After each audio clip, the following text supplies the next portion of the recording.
بسم اللہ الرحمن الرحیم وصلی اللہ علی النبی الکریم رب اشرح لی صدری ویسر لی امری واحلل عقدۃ من لسانی یفقہوا قولی۔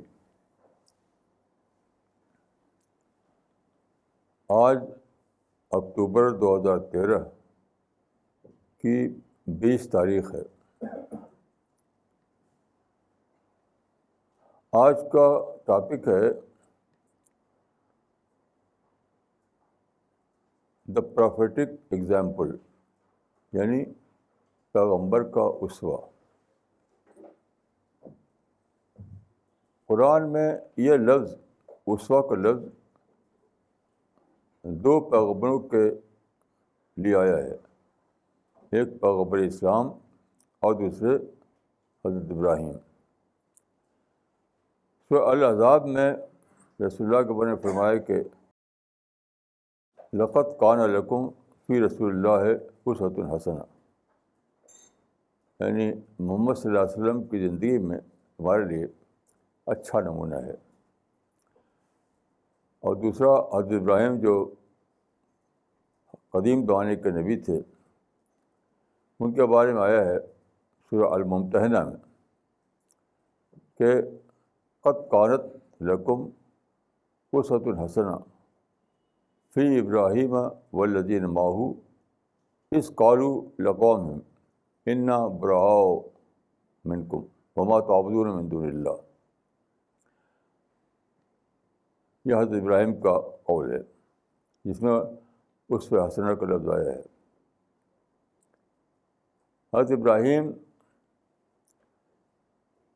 20th سینچری BC میں عراق میں پیدا ہوئے۔ وہاں ایک شہر ہوا کرتا تھا اس زمانے میں، وہی کیپٹل تھا اور زیادہ آبادی وہیں تھی۔ تو وہاں آپ نے توحید کا پیغام لوگوں کو بتایا۔ بہت بڑے پیمانے پر اس زمانے میں شرک یعنی آئیڈل ورشپ پھیلی ہوئی تھی۔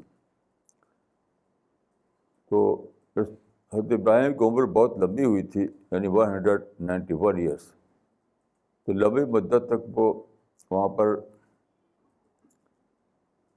دعوت دیتے رہے، لیکن جیسا کہ قرآن اور بائبل سے معلوم ہوتا ہے، کوئی ایک شخص بھی آپ پر ایمان نہیں لایا۔ صرف آپ کی جو اپنی فیملی تھی وہی چند آدمی تھے۔ یہاں تک کہ وہ لوگ اتنا غصہ ہوئے کہ آپ کو باندھ کر کے آگ میں ڈال دیا، پھر اللہ نے بچا لیا آپ کو۔ تو اس کے بعد جو واقعہ ہوا اسی کے بارے میں یہ ہے کہ ابراہیم کی زندگی میں والد نمونہ ہے۔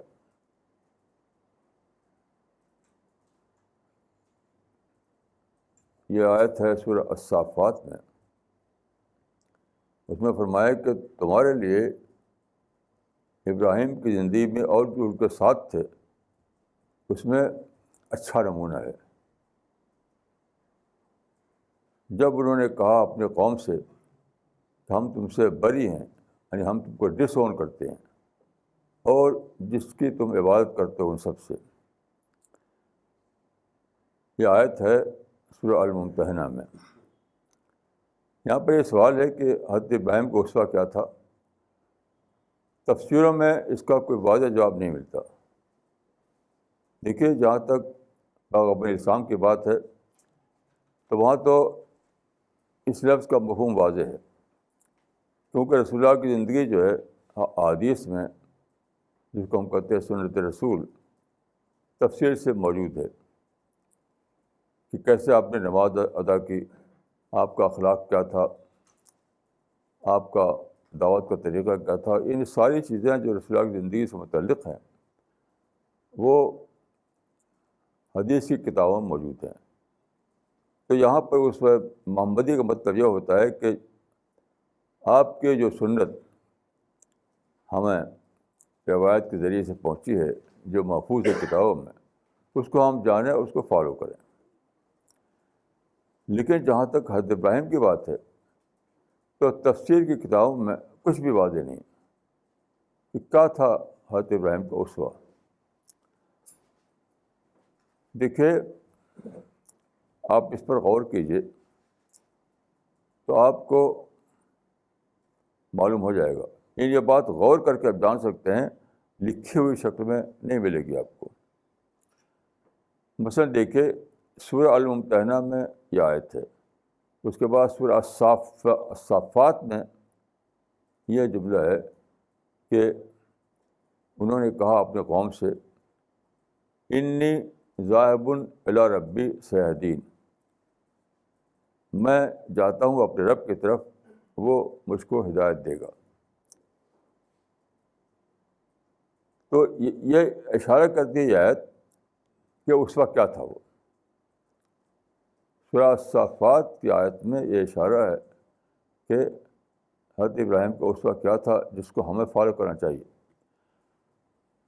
وہ اس طرح سے کہ آپ حضرت ابراہیم کی تاریخ کو پڑھیں, بائبل میں بھی ہے, قرآن میں ہے. کہ آپ عراق چھوڑ کر کہاں گئے؟ یہ جو کہا تھا انہوں نے کہ میں جا رہا ہوں اپنے رب کی طرف, تو کہاں گئے وہ؟ بائبل اور قرآن دونوں میں بتایا گیا ہے کہ وہاں سے نکل کر کے وہ مختلف علاقوں سے ہوتے ہوئے پہنچے وہاں جہاں اب مکہ ہے. اس وقت یہ صحرا تھا, ڈیزرٹ تھا. تو یہاں پر انہوں نے کیا کیا کہ یہاں پر جو انہوں نے کیا وہی اسوہ ان کا ہے. اس صحرا میں انہوں نے جو کام کیا وہی حضرت ابراہیم کا اسوہ ہے. اس سلسلے میں دیکھیے عادل الانبیاء ایک باب ہوتا ہے بخاری میں, اس میں بتایا گیا ہے کہ جب روانہ ہوئے حضرت ابراہیم عراق سے تو آپ کے ساتھ جبرائیل تھے. تو بعض درمیان میں جگہ جگہ کوئی بستی پڑتی تھی, تو حضرت ابراہیم پوچھتے تھے کہ اے جبریل, کیا مجھ کو یہاں ٹھہرنے کا حکم دیا گیا ہے؟ تو کہا کہ نہیں. آگے ایسی سوال کرتے تھے, تو کہا کہ نہیں. یہاں تک کہ جب پہنچے اس مقام پر جہاں مکہ اب ہے اور پہلے ڈیزرٹ تھا, تو جبریل نے کہا کہ یہ ہے وہ مقام. تو حدیث سے معلوم ہوتا ہے کہ وہاں آپ نے حضرت حاجرہ کو, جو آپ کی بیوی تھیں, آپ کا چھوٹا بچہ, چھوٹے بیٹے جو اسماعیل کا نام تھا, ان کو بسا دیا اس ڈیزرٹ میں جہاں پانی نہیں تھا, آبادی نہیں تھی, کوئی سبزہ نہیں تھا, کھانے پینے کا سامان نہیں تھا, کوئی شیلٹر نہیں تھا, کچھ بھی نہیں. Desert desert desert. اب تو وہاں مکہ کا شہر ہے, اس وقت ڈیزرٹ تھا. تو جب وہ وہاں ان کو چھوڑ کر جانے لگے تو کیا تھا, پانی کی ایک مشق دی تھی انہوں نے اس کو, ایسے کچھ بس. تو حضرت حاجرہ نے پوچھا کہ ہم کو یہاں چھوڑ کر کہاں جا رہے ہیں آپ؟ تو بخاری کی روایت میں بتایا گیا ہے کہ حضرت ابراہیم نے کوئی جواب نہیں دیا. 2 بار پوچھا, 3 بار پوچھا, تو کوئی جواب نہیں دیا. پھر حضرت حاجرہ نے کہا کہ کیا اللہ نے آپ کو اس کا حکم دیا ہے؟ تب حضرت ابراہیم نے کہا کہ ہاں. اس وقت حضرت حاجرہ کی زبان سے یہ نکلا, اذن لا یضیعنا, تب اللہ ہم کو ویسٹ نہیں کرے گا, ہم کو ضائع نہیں کرے گا. اس طرح سے یہ شروع ہوا, جس کو معنی ہے کہ عراق میں اپنی قوم کو چھوڑ کر جو اسوہ ملتا ہے ہمیں حضرت ابراہیم کا, وہ یہی ہے کہ عراق کو چھوڑ کر کے آ کر کے ڈیزرٹ میں اپنے خاندان کو بسانا. اب دیکھیے کیا ہوتا ہے. تو بخاری کی روایت جو ہے عادل الانبیاء میں, اس میں یہ ہے کہ حضرت ابراہیم اس وقت وہاں چھوڑ کر چلے گئے. وہ غالباً گئے اس علاقے میں جہاں ہم اس کو اردن کہا جاتا ہے, وہاں پر ان کے بھتیجے لوط تھے, وہاں وہ دعوت کا کام کر رہے تھے. تو وہ درمیان میں کبھی کبھی آتے تھے گھوڑے پر سوار ہو کر کے. اتنا سادہ نہیں ہے اس زمانے میں سفر. اب تو ہم ایسے کہہ دیتے ہیں. اس زمانے میں راستے میں پہاڑ تھے, جنگل تھا, اور بہت ہی کوئی راستہ نہیں تھا, نہ سڑک نہ کچھ بھی نہیں. تو اس زمانے میں اتنا لمبا سفر کرنا ایک بالکل ہی ایک بےحد دشوار کا گزار معاملہ تھا. تو جب ہم کہہ دیتے ہیں کہ وہاں سے وہاں آئے, تو کہنے میں بہت آسان ہے, لیکن ایک بہت ہی قیامت خیز سفر کر کے پہنچنا تھا وہاں. تو اس میں آتا ہے بخاری کی روایت میں کہ اس میں کیا ہوا کہ آپ کے بیٹے جو اسماعیل تھے وہ تھوڑا بڑے جب ہوئے تو انہوں نے وہاں پر ایک قبیلہ تھا جرہم, اس کی ایک لڑکی سے شادی کر لی انہوں نے. یہ لمبا قصہ ہے, میں اس کو مختصر کر رہا ہوں. تو جب حضرت ابراہیم گھوڑے پر سوار ہو کر آئے تو دیکھا کہ وہاں پہ ایک خاتون بیٹھی ہوئی ہیں. اس وقت تک حضرت حاجرہ کی وفات ہو چکی تھی, وہ موجود نہیں تھی وہ. تو وہ نوجوان خاتون سے انہوں نے پوچھا, وہ تھی ان کی بیوی اسماعیل کی. انہوں نے پوچھا کہ تمہاری گزر کیسے ہوتی ہے؟ کیا بہت مشکل ہے, یہاں تو کچھ بھی نہیں ہے, یہ ہم سارا پڑے ہوئے ہیں, بہت مشکل زندگی ہے. تو اس کو انہوں نے کہا کہ تمہارے آدمی جب آئیں گے تو کہہ رہا ہوں کہ ایک جملہ ایک کہہ کے چلے گئے کہ غیر عتبۃ باب کا, اپنے گھر کے چوکھٹ کو بدل دو, اپنے گھر کے چوکھٹ کو بدل دو. ایک آنکھ چلے گئے. اب جب واپس آئے, یعنی اسماعیل جب واپس آئے تو ان کی بیوی نے کہا کہ ایک بزرگ آئے تھے گھوڑے پر سوار ہو کر, ان سے ایسی ڈائلاگ ہوا اور وہ یہ کہہ کر چلے گئے. تو وہ سمجھ گئے, اسماعیل سمجھ گئے, ان کا کہ وہ میرے باپ تھے اور یہ کہہ گئے ہیں کہ میں تم کو طلاق دے دوں.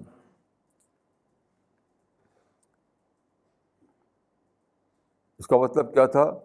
حضرت اسماعیل کی جو فیملی بن رہی تھی تو حضرت ابراہیم برابر اس کو سپروائز کر رہے تھے کہ کیسی بن رہی ہے. تو دیکھا کہ یہ بیوی جو ہے تو شکایت والی ہے, اس کو شکایت کا مزاج ہے, اس کے اندر نگیٹو تھنکنگ اس کے اندر ہے. تو کہا کہ اس کو طلاق دے دو. اس کے کچھ دنوں کے بعد دوبارہ آئے تو ایک نئی لڑکی سے شادی کی تھی انہوں نے. تو پھر وہی سوال کیا انہوں نے کہ تمہاری گزر کیسے ہوتی ہے؟ اسماعیل وہاں موجود نہیں تھے, وہ ہنٹنگ وغیرہ کے لیے جایا کرتے تھے.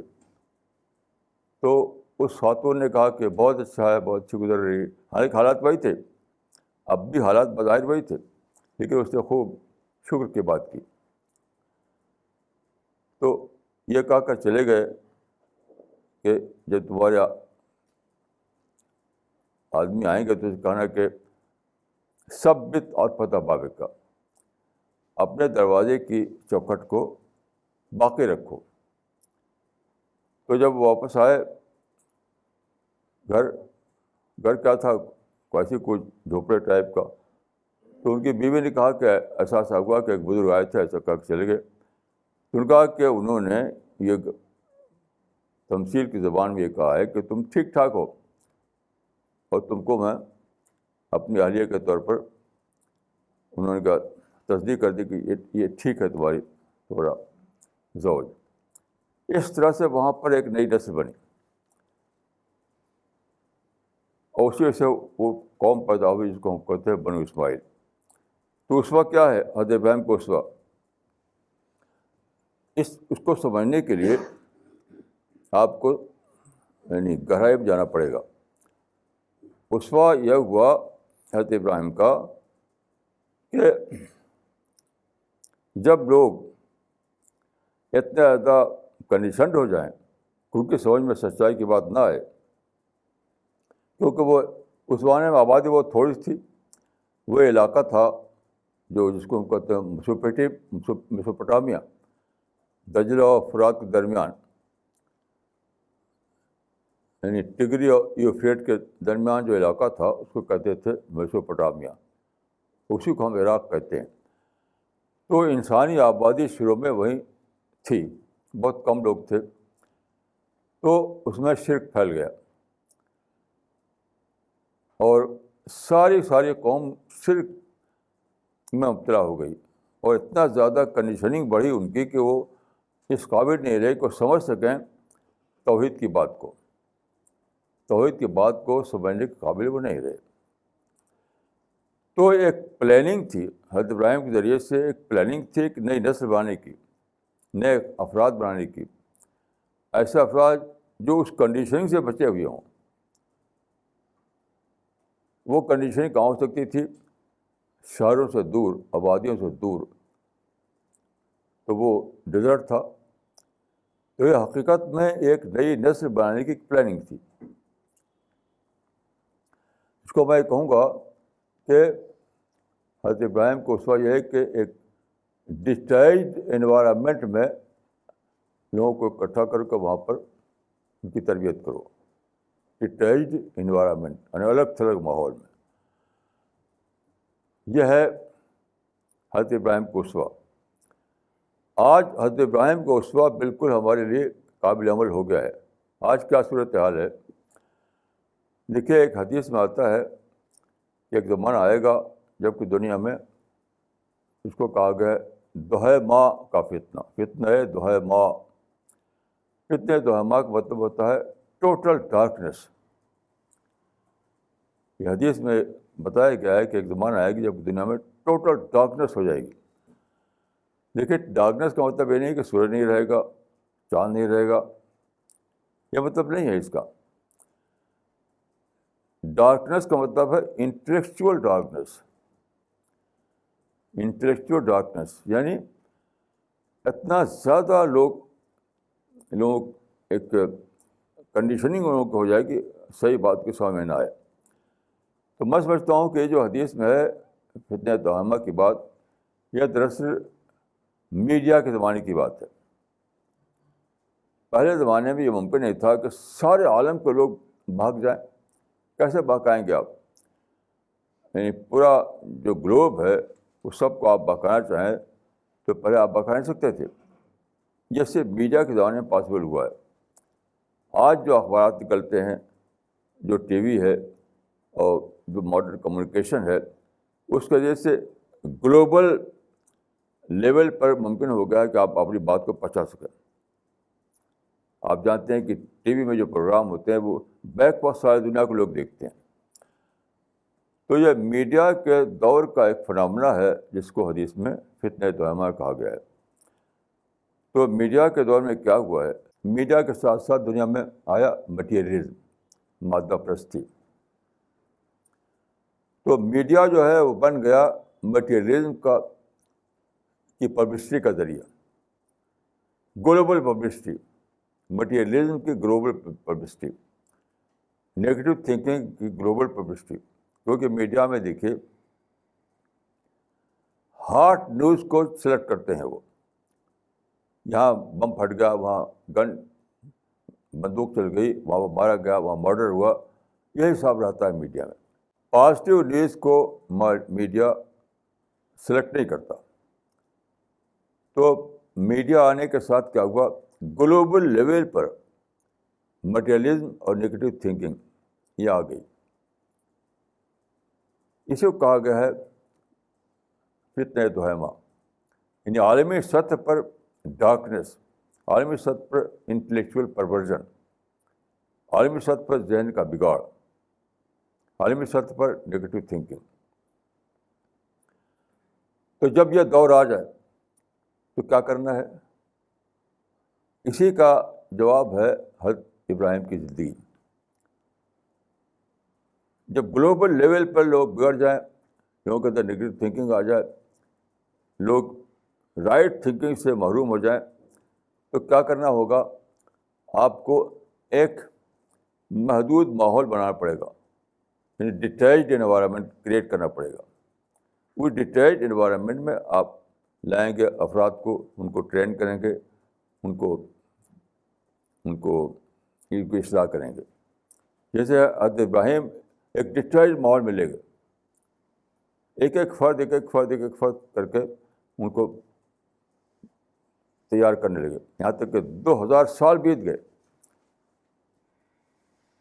تو میں سمجھتا ہوں کہ یہ فتنہ توہمہ کے زمانے میں جو موجودہ زمانہ ہے، یعنی میڈیا کے ذریعے جو بگاڑ آیا ہے، اس کے زمانے میں ہم کو وہ کرنا پڑے گا جو حضرت ابراہیم نے کیا تھا.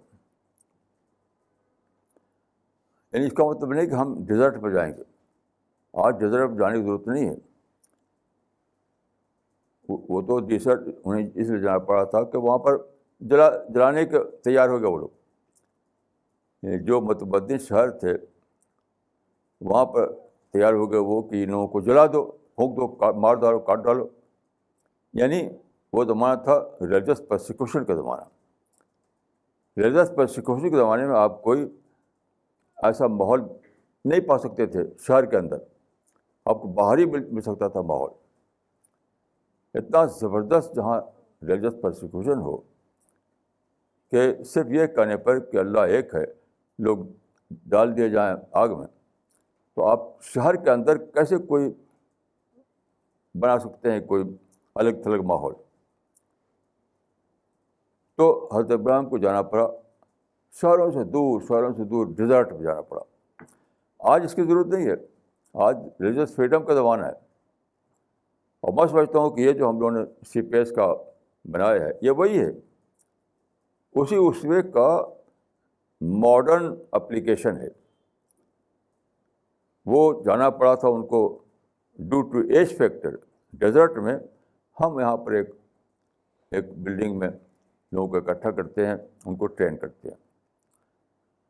تو ڈیٹیلڈ تھنکنگ، وہ ڈیٹیلڈ انوائرمنٹ درکار ہے. یا عموم بگاڑا جائے، گلوبل لیول پر بگڑ جائیں لوگ. اس وقت کیا ہے، سارے مسلمان نیگیٹو تھنکنگ پڑ گئے ہیں. نیگیٹو تھنکنگ، ان کو سب دنیا ظالم اور سازشی نظر آتی ہے. اب کیسے اصلاح ہو؟ پوری امت کو بیوقوف آپ ایڈریس نہیں کر سکتے، نہ اس سے کوئی اصلاح نہیں ہو سکتی. تو افراد کو لے کر کے آپ کو ٹرین کرنا پڑے گا. افراد کو لے کر کے، چاہے مسلمانوں کو ہو یا نان مسلم کو ہو. تو یہ جو پیٹرن ہم نے اختیار کیا ہے، یہ اسوہ ابراہیمی کا ماڈرن اپلیکیشن ہے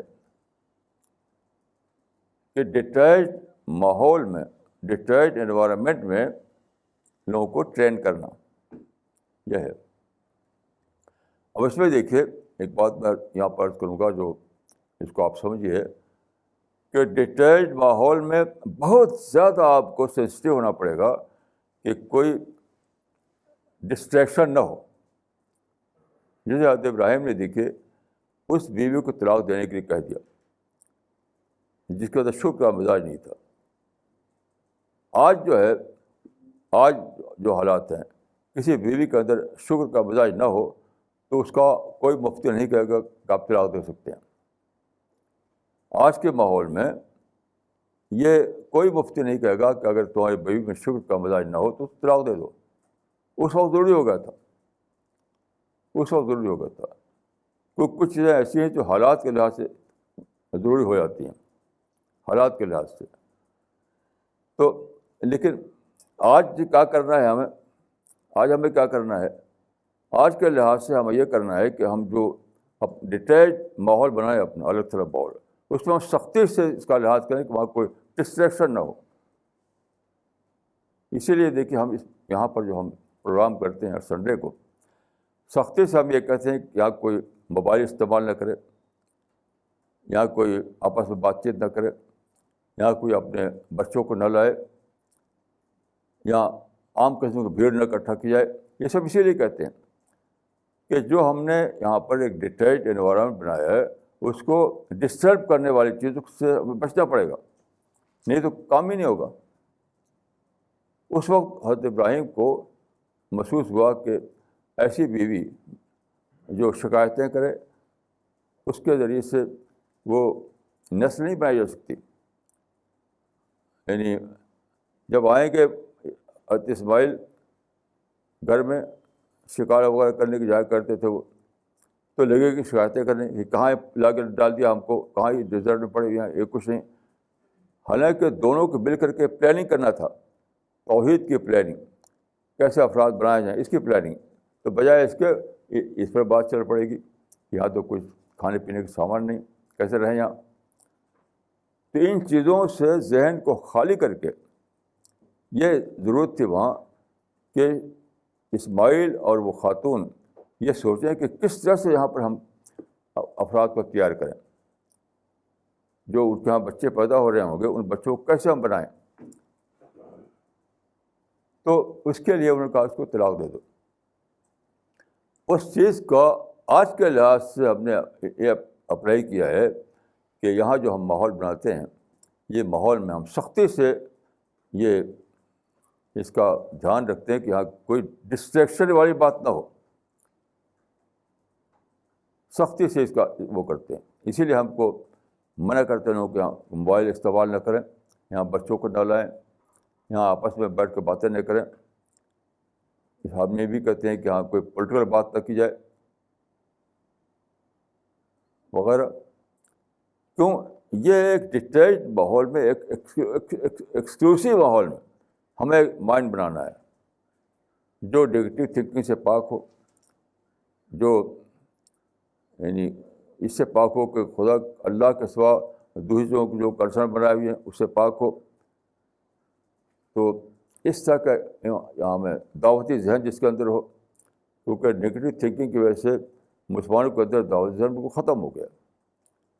میں ایک واقعہ بتاؤں جو ابھی پچھلے سنڈے کا ہے, ایک ہفتہ پہلے کا, کہ کس طرح سے مسلمانوں میں غیر تعدادی ذہن اتنے بڑے پیمانے پر پیدا ہو چکا ہے, غیر دعوتی ذہن.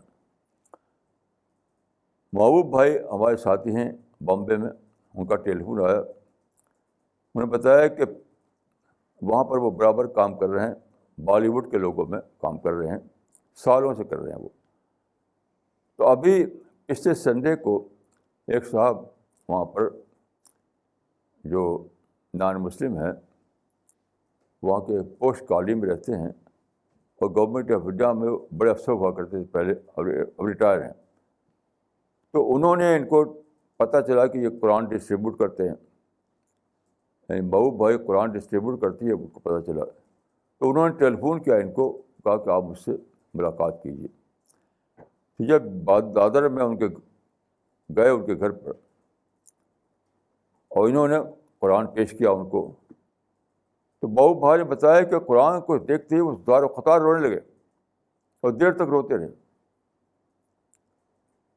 وہ بہت پڑھے لکھے آدمی ہیں, پیسے والے آدمی ہیں, ایک نان مسلم ہے, وہ سینئر آدمی ہیں, ایک بہت ہی پوسٹ کالونی میں رہتے ہیں بمبے کے. تو زار و قطار رونے لگے. پھر انہوں نے بتایا اپنا قصہ کہ جب میں گورنمنٹ آف انڈیا میں سروس کر رہا تھا تو حج کے زمانے میں میری پوسٹنگ ہوئی سعودی عرب میں حاجیوں کی دیکھ بھال کے لیے. تو انہوں نے بتایا کہ وہاں پر مجھ سے 14 شیوخ ملے, بڑے بڑے شیخ, ٹاپ کے شیخ عرب کے. تو انہوں نے ان کو گفٹ کے طور پر قرآن دیا, پیکٹ, ہر ایک نے ایک قرآن دیا, اور بہت خوبصورت پیکنگ تھی اس کی, اور کہا کہ یہ قرآن ہے جو ہم آپ کو دے رہے ہیں.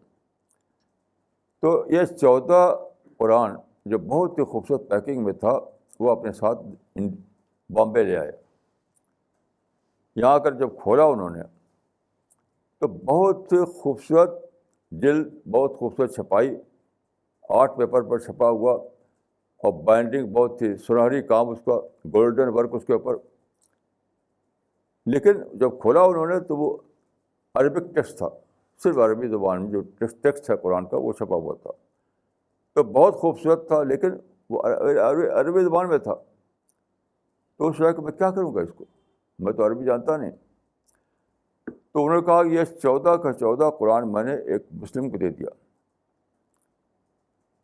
تب سے میں ترس رہا تھا کہ کاش میں جانتا قرآن میں ہے کیا. میری اپنی انڈرسٹینڈیبل لینگویج میں جان پاتا کہ قرآن میں ہے کیا. تو کہا کہ برسوں سے میرا یہ خواب تھا, برسوں سے میں اس انتظار میں تھا کہ کاش میں جان سکوں کہ قرآن میں ہے کیا. تو جب آپ یہ قرآن دیا انگلش میں, جو میرے لیے ایزیلی انڈرسٹینڈیبل ہے,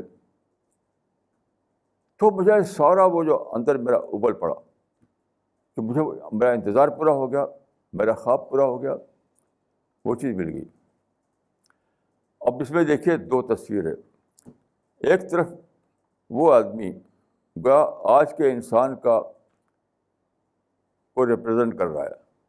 آج کا انسان اس دور میں ہے جب قرآن نیوز بن چکا ہے, لیکن اس کو قرآن حاصل نہیں. مسلمان جو ہیں وہ ان کو قرآن کو ایز اے گفٹ دے رہے ہیں, عربی زبان میں چھپا ہوا, بہت خوبصورت چھپا ہوا, لیکن ایک گفٹ آئٹم کے طور پر, یعنی گائیڈنس کے طور پر نہیں. اگر اس کا آپ ٹرانسلیشن دیں تو وہ آدمی جانے گا کہ اس میں کیا گائیڈنس ہے, لیکن وہ تو صرف ایک گفٹ آئٹم کے طور پر دے رہے ہیں, گفٹ آئٹم. کیوں مسلمانوں کے اندر ایک دنیا سے ایک نفرت پیدا ہو گئی, ساری دنیا سے.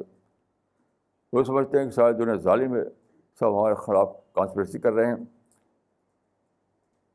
میں سمجھتا ہوں کہ اس چھت کے نیچے لوگ جمع ہیں, اس کے سوا کم از کم میں دنیا بھر میں گھوما ہوں, میں کہیں میں نہیں پایا کہ لوگوں کے اندر نگیٹیوٹی نہ ہو. ہر ایک نفرت کر رہا ہے, امریکہ سے نفرت, یورپ سے نفرت, اسرائیل سے نفرت, ہندو سے نفرت, یہودی سے نفرت. یہ مسلمانوں کا موجودہ زمانوں کا مائنڈ سیٹ ہے. دیکھیے دعوتی ذہن کے لیے کلر ہے نیگیٹو تھاٹ, نیگیٹو تھنکنگ. آپ کو مدعو سے محبت کرنا پڑتا ہے, تب آپ کے اندر جذبہ آتا ہے دعوت کا. میں ایک بار بھوپال گیا, ایک صاحب آئے, ان کا کہ آپ دعوت کرتے ہیں, ہم بھی دعوت کا کام کرتے ہیں. تو میں نے پوچھا کہ یہ بتائیے کہ آپ کو ہندو سے محبت ہے؟ تو انہوں نے کہا نہیں. میں نے کہا کیوں؟ انہوں نے باوجود توڑ دیا. میں نے کہا آپ کو اسرائیل سے محبت ہے؟ کہ نہیں, انہوں نے اس فلسطین سے مسلمان کی حکومت ختم کر دی. تو میں نے کہا دعوت کیا پھر؟ یہ سب مدعو ہیں, چاہے ہندو ہو یا یہودی ہو یا امریکن ہو, یورپین ہو, سب مدعو ہیں. تو مدعو سے آپ کو محبت نہیں, آپ دعوت کا نام لیتے ہیں. تو ساری دنیا کے مسلمانوں کا حال یہ ہے کہ وہ مدعو سے نفرت کرتے ہیں, وہ نگیٹو تھنکنگ جیتے ہیں. انہیں انسان کی خرخائی ان کے دل میں نہیں.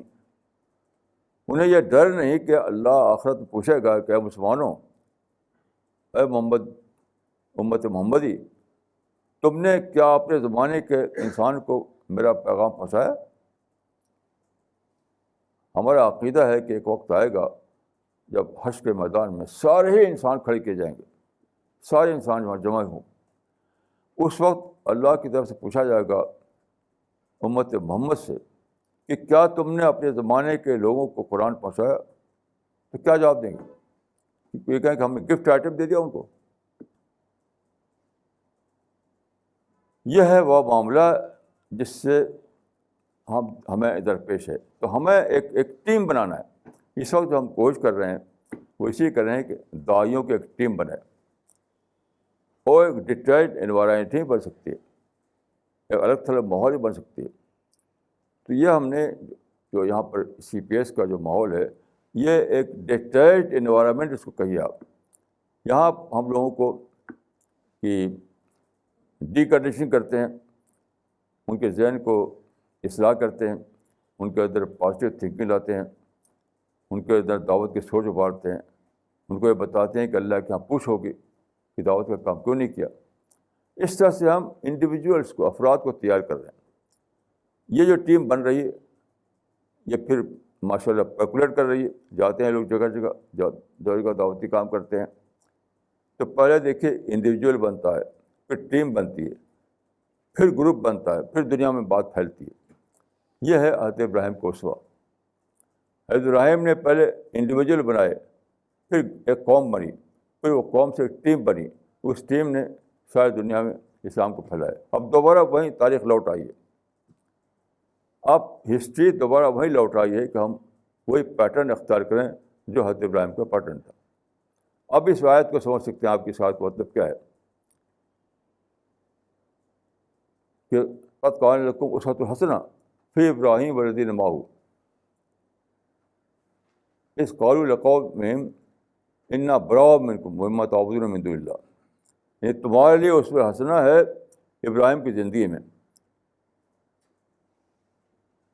جب انہوں نے کہا اپنے قوم سے کہ ہم تم کو ڈس اون کرتے ہیں اور جو تم کی بات کرتے ہو، اور انی ذاہب الی ربی سیہدین، میں جا رہا ہوں تم کو چھوڑ کر کے، اللہ مجھے بتایا کہ مجھے کیا کرنا ہے.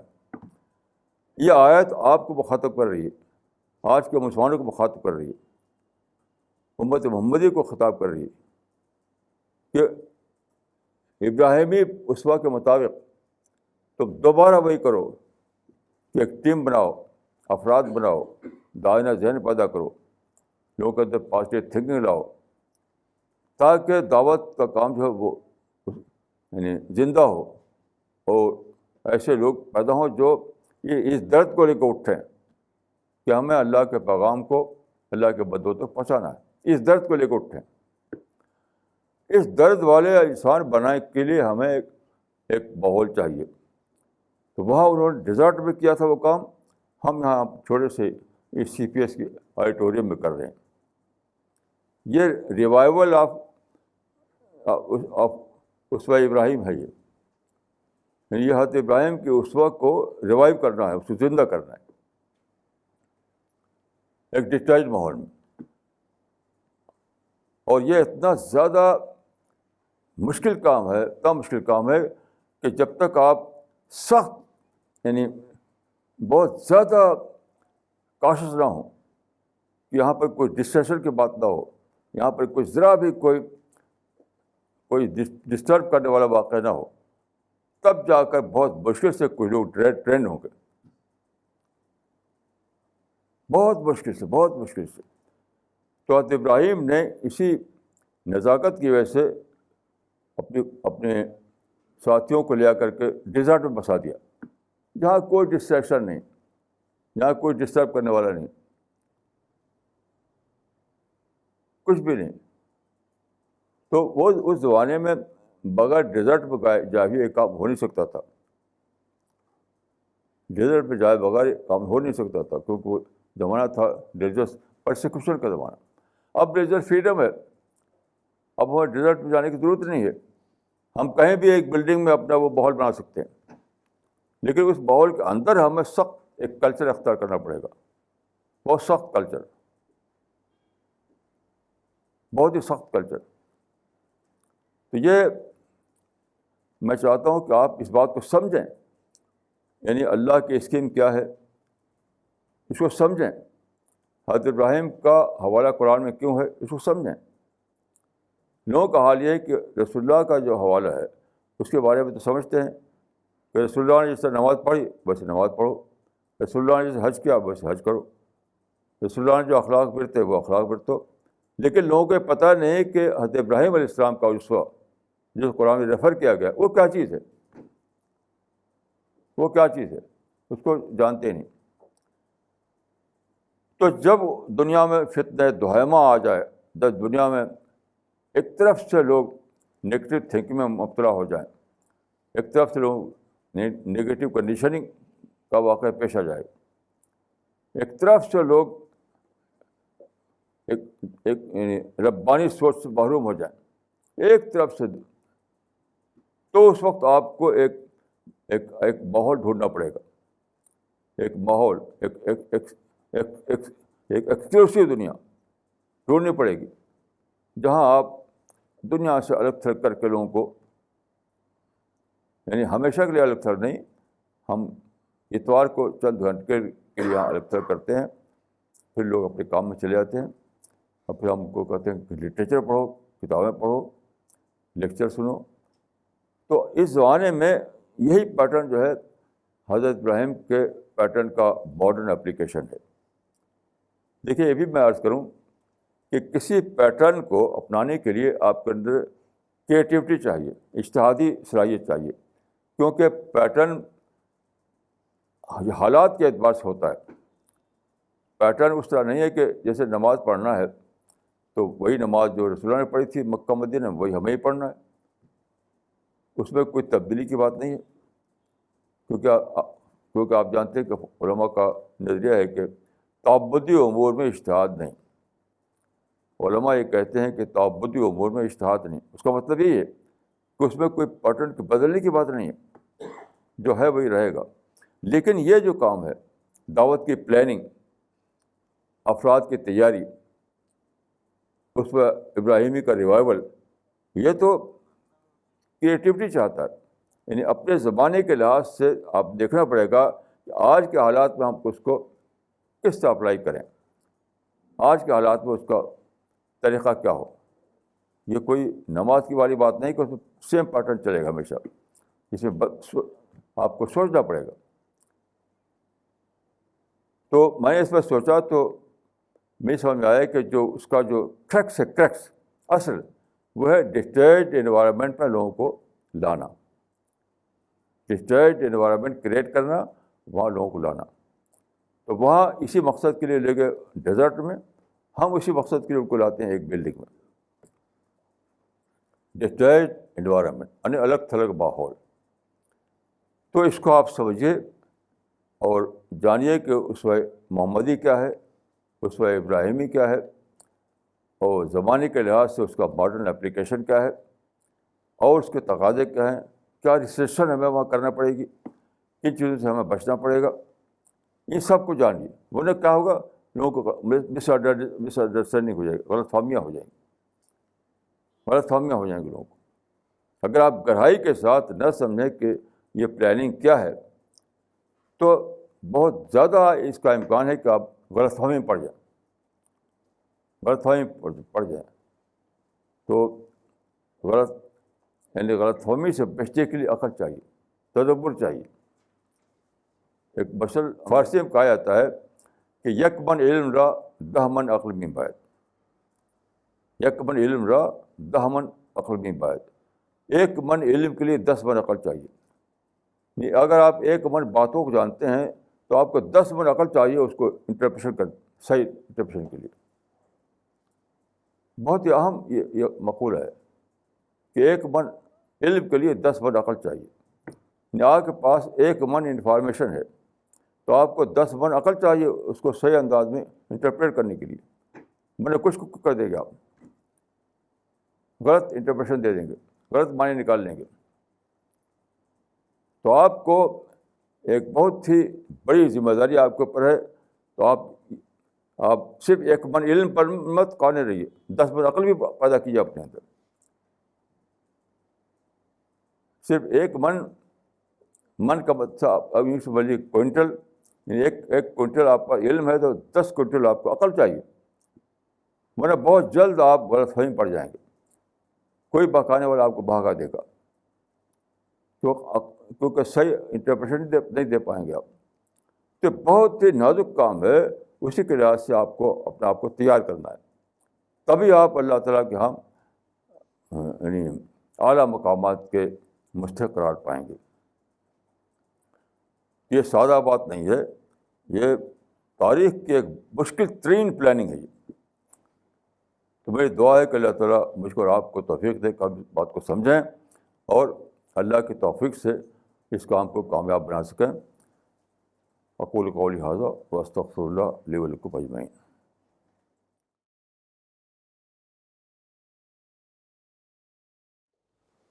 بسم اللہ الرحمن الرحیم.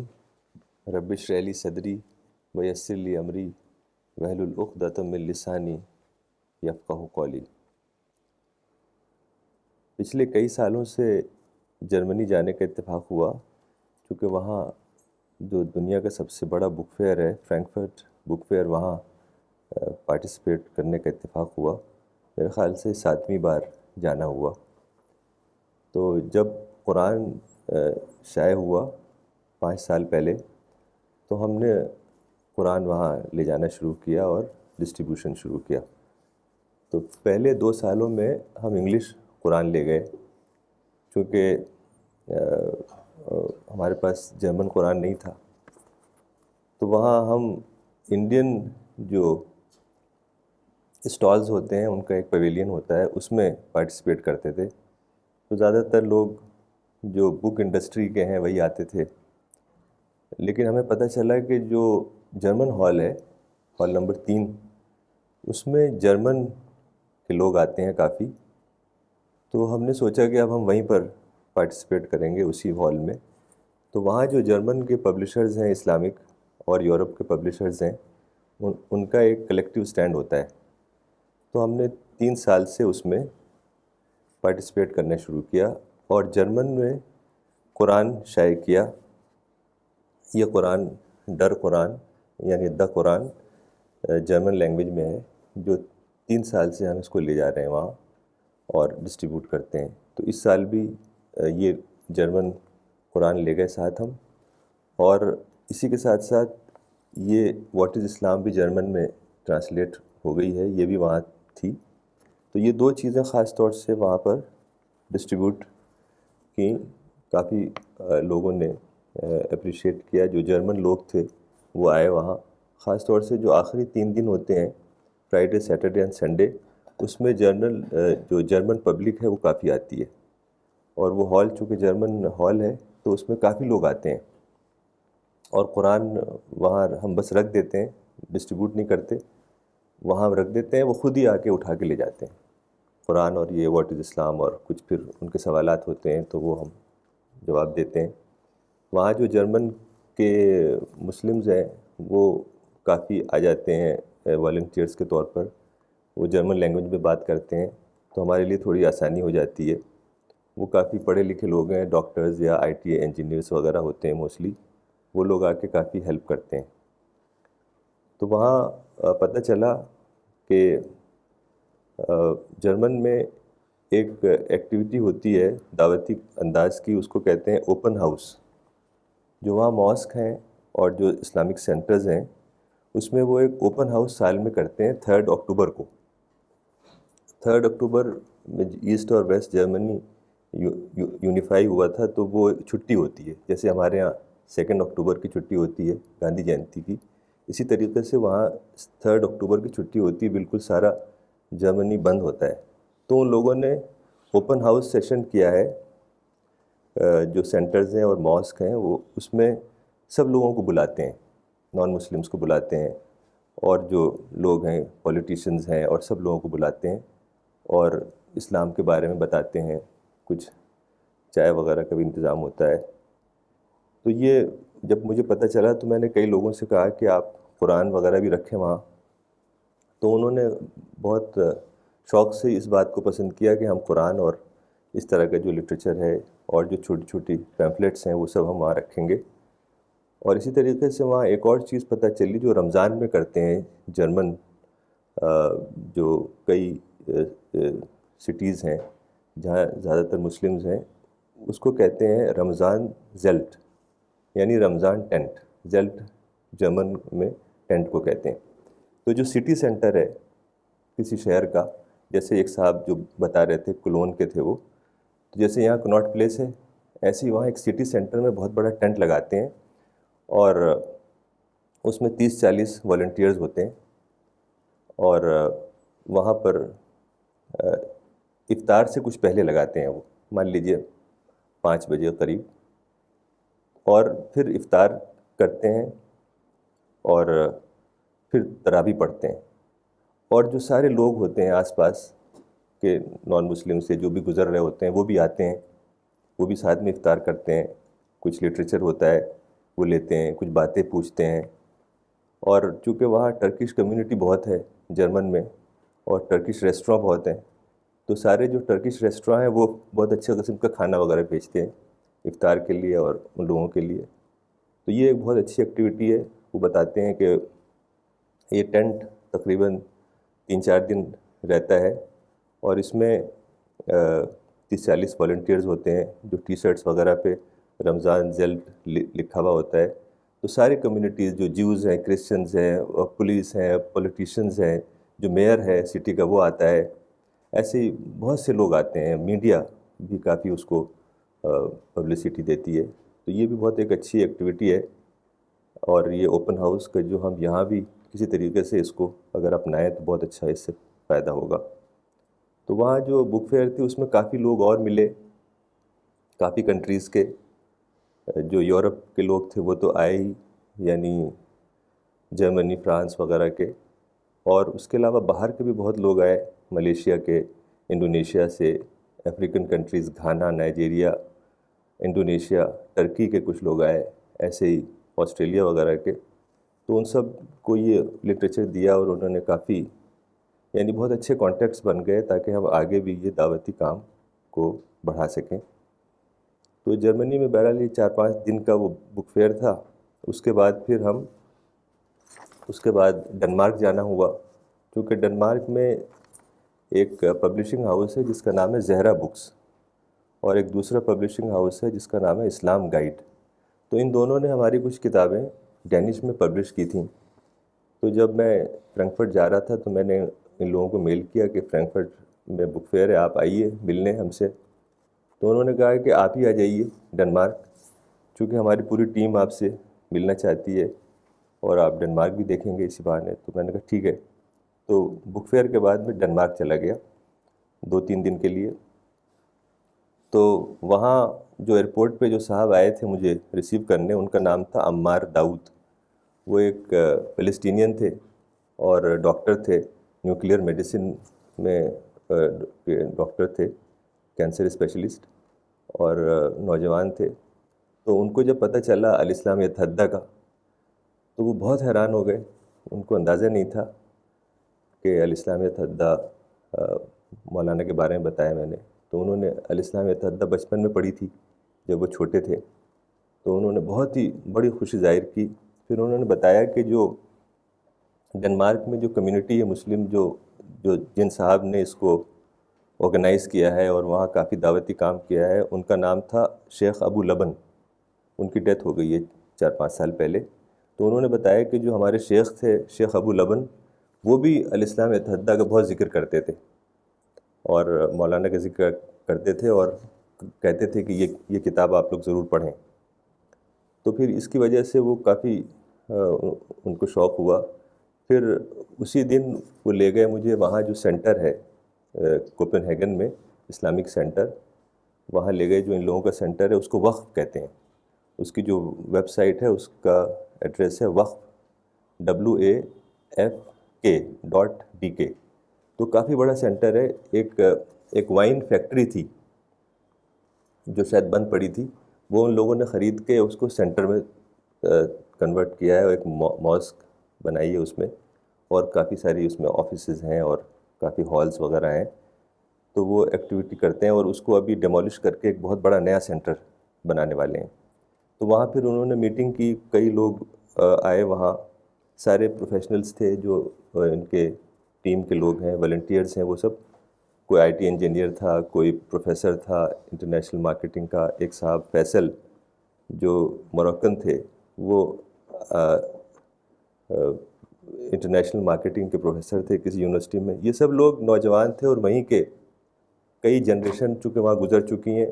جو پرانے لوگ آئے ان کی جنریشنز، ان کے جو بچے پیدا ہوئے وہ سب ڈینش ہی ہیں، وہ بیسیکلی ڈینش بولتے ہیں لینگویج. تو ان لوگوں نے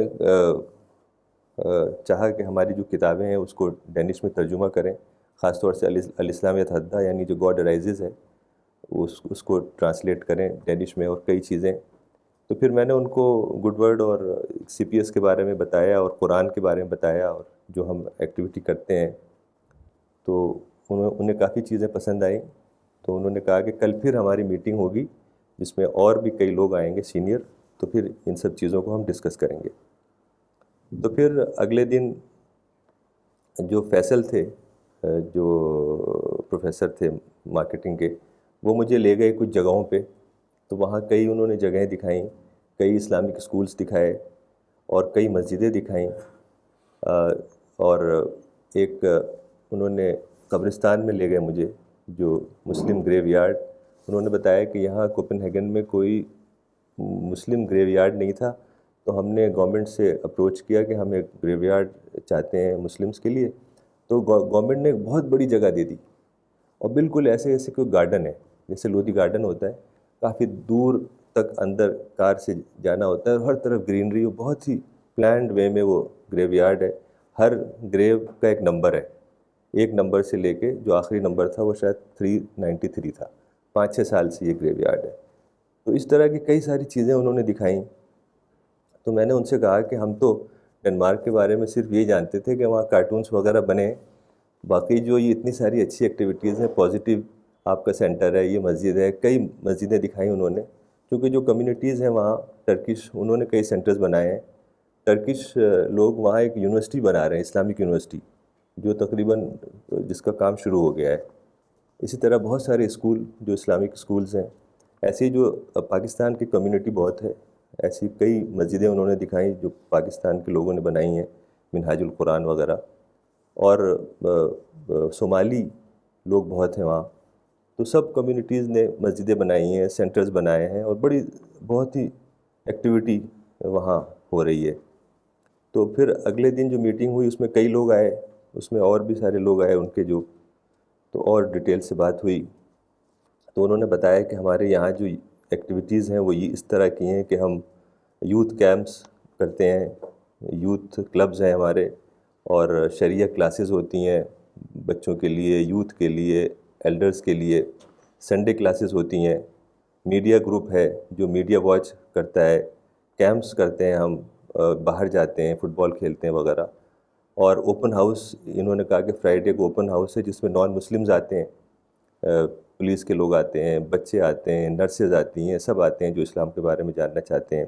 ایسے یہ سیمینارز کرتے ہیں بہت، جس میں اسلام کے بارے میں جو نالج لوگوں کو حاصل کرنی ہوتی ہے وہ آتے ہیں. تو اس طریقے سے میں نے ان سے پوچھا کہ آپ کے پاس ڈینش میں قرآن ہے کیا؟ تو انہوں نے کہا نہیں، ڈینش میں قرآن نہیں ہے ہمارے پاس. تو میں نے ان سے کہا کہ یہ تو بہت ضروری ہے، آپ قرآن اگر ڈینش میں کریں تو ہم پبلش کریں گے اس کو، اور آپ اس کو نان مسلمس کو دیں. تو ان میں سے ایک صاحب بولے، جن کا نام ایمن تھا، جو فلسطینی تھے، کہ ہم قرآن اگر کسی نان مسلم کو دیں گے تو وہ پتہ نہیں کیا پڑھے گا، وہ کیا سمجھے گا. اس کے علاوہ ہمیں چھوٹی چھوٹی کچھ چیزیں دینی چاہیے، جیسے چھوٹا انٹروڈکشن کا کوئی لیفلیٹ وغیرہ. تو پھر میں نے ان کو ایکسپلین کیا کہ ایسی بات نہیں ہے. قرآن ایک ایسی کتاب ہے کہ جو ہر انسان کو ایڈریس کرتی ہے، اور اگر کوئی شخص ایک بار اس کو پڑھ لے جو واقعتاً انٹرسٹڈ ہوگا، تو اس کو جو زندگی کا جو مقصد ہے، جو کریشن پلان جس کو مولانا کہتے ہیں، وہ سمجھ میں آ جائے گا، پھر اس کو واضح ہو جائے گا. اور اگر مزید وہ پڑھنا چاہے گا تو پھر اور آگے.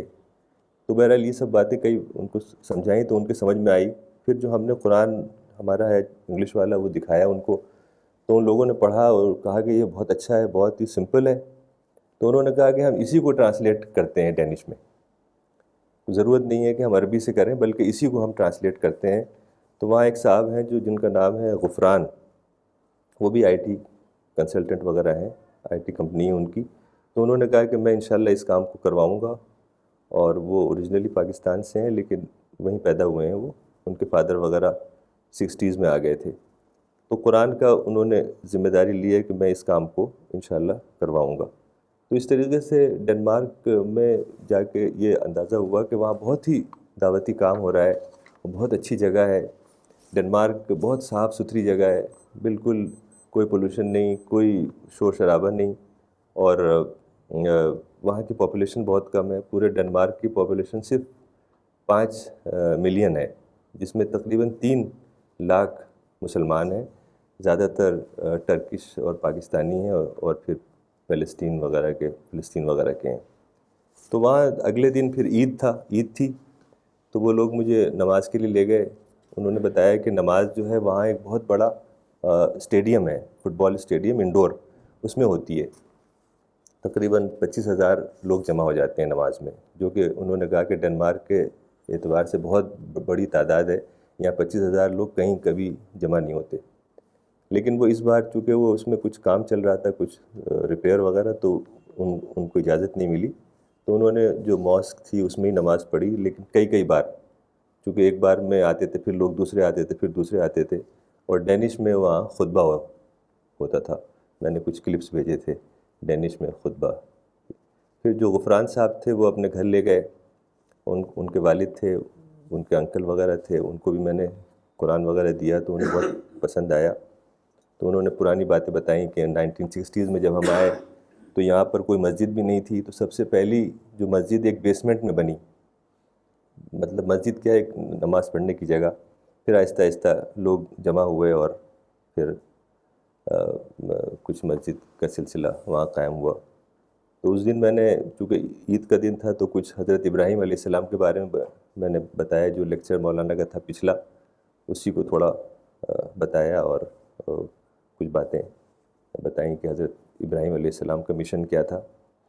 تو پھر اس کے بعد وہاں سے واپسی ہو گئی اور پھر وہاں سے میں فرانس گیا.